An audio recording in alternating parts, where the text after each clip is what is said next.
2 இலக்க எண்ண எப்படி எளிய முறையில பெருக்கலாம் 3 முறை இருக்குது. நீ எது வேணுமோ அந்த முறையை பயன்படுத்திக்கோடா கண்ணு. புரியுதா? இப்ப கவனி. இப்ப இந்த 5 நமக்கு தேவையில்லை. நேற்று ஒரு இலக்க எண்ணால எப்படி பெருக்கணும்னு சொல்லி கொடுத்த ஞாபகம் இருக்கா? அதே முறைதான். 3 2 என்ன 4 2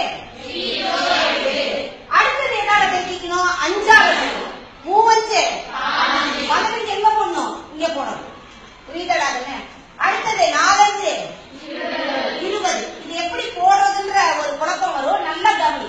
இந்த மூளை விட்ட மாதிரி வருது. அப்படி இந்த டயகனலுக்கு நேரா வரணும். வந்துருச்சுன்னா கரெக்டா வரும். 5 கூட்டினா 6 1 8 2 கூட்டினா 10க்கு மீதி என்னது?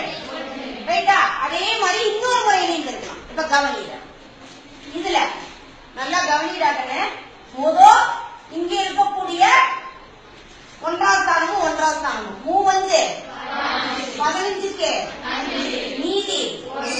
அடுத்தது 10ஆம் ஸ்தானமும் 10ஆம் ஸ்தானமும் 4 2 8. ரைட்டாடா? இப்ப நல்லா கவனி.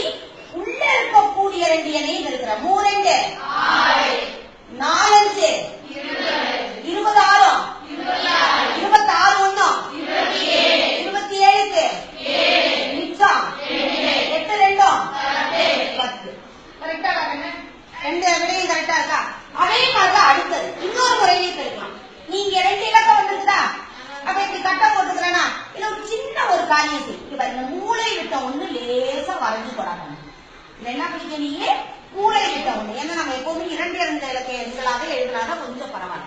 நல்லா கவனி. 4 2 என்ன 8 8 4 5 20 3 2 0 6 3 கொஞ்சம் கூட்டுறத கரெக்டா கூட்டணும். இப்ப இது இருக்கிற இந்த கோடு வருதா? இந்த கோடை வேணும்னா நீ என்ன பண்ணிக்க? அப்படி எக்ஸ்டெண்ட் பண்ணிக்க. புரியுதா? புரிஞ்சுக்கிறதுக்காக. இப்ப இங்க 5 மட்டும் தான் இருக்குது. அடுத்து 6 1 அடுத்தது 8 2 10க்கு மிச்சம் 1 கூட்டிட்டு கூட்டினா வந்துருச்சாடா ஆன்சர். சோ உனக்கு என்ன முறை வேணுமோ அந்த முறையை நீ பயன்படுத்திக்கொள்ளலாம்.